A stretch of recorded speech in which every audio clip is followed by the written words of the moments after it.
This video will demonstrate the supine log roll by 3 providers onto a longboard. The first provider maintains neutral inline stabilization of the patient's head and neck. A second provider measures for and applies the appropriately sized cervical collar. The third provider places the longboard near the patient.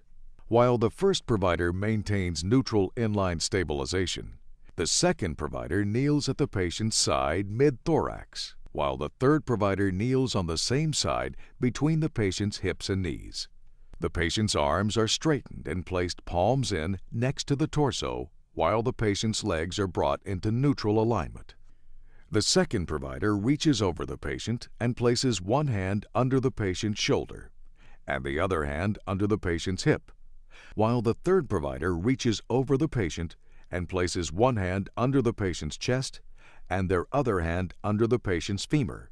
At no time should the patient's clothing be used to grip and move the patient.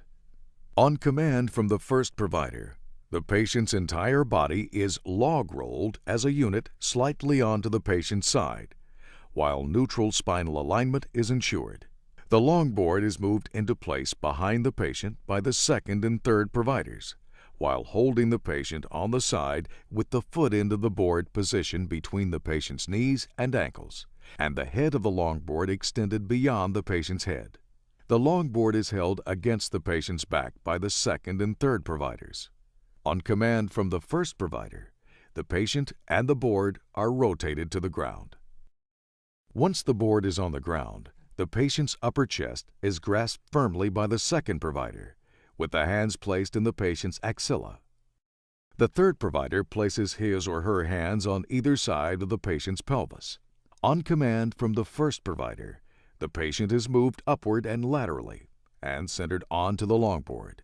Neutral inline stabilization is maintained without pulling on the patient's head and neck. Buttress material is placed under the patient's head to maintain neutral alignment. The patient can now be secured to the board with padding to fill all voids.